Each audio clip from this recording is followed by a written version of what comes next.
Most people think they're stuck because something is missing. Motivation, confidence, time.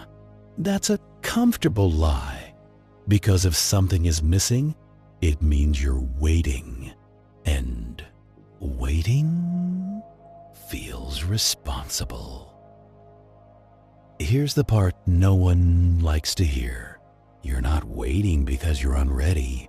You're waiting because moving would force you to face the cost of choosing wrong, the cost of being seen, the cost of realizing you wasted years avoiding a decision you already knew you had to make.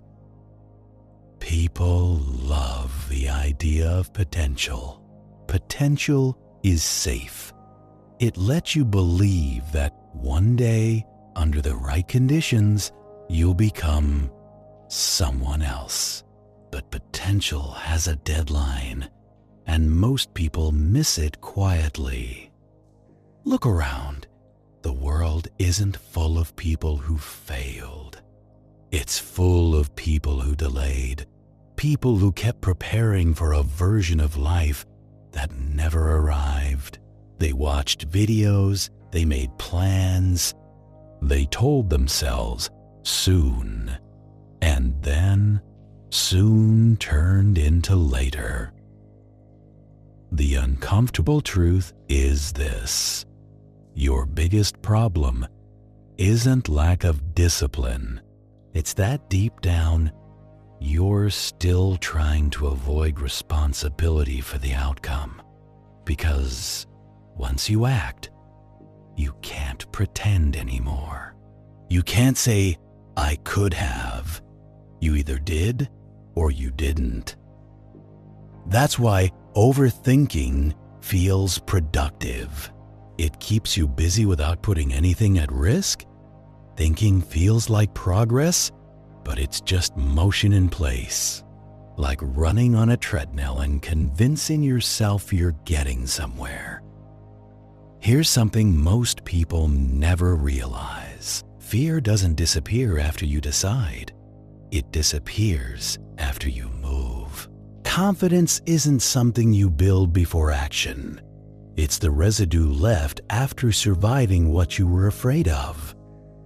And yes, you might choose wrong. You probably will, but choosing wrong teaches faster than standing still ever could. Regret doesn't come from failure. It comes from inaction stretched over time. Think about this carefully. The people you admire most weren't certain. They weren't ready. They weren't special. They just crossed a line, while others were still debating whether the line was real. And the line is always real. There's always a moment where life asks you to stop watching and start participating. Most people pretend that moment hasn't arrived yet, because once it arrives, excuses expire. If you're honest with yourself, you already know what you've been avoiding. There's a decision you keep circling, a conversation you haven't had, a direction you haven't committed to. Not because you don't care, but because you care too much about staying safe. Safety is seductive. It whispers that you have time, that tomorrow is guaranteed, that you can always start later. It's lying. Time doesn't disappear dramatically. It leaks quietly through routines that feel harmless, through days that feel identical, until one day you realize the window closed without making a sound. This isn't about working harder. It's about stepping into discomfort voluntarily instead of being dragged into regret later. Because regret is just discomfort delayed with interest.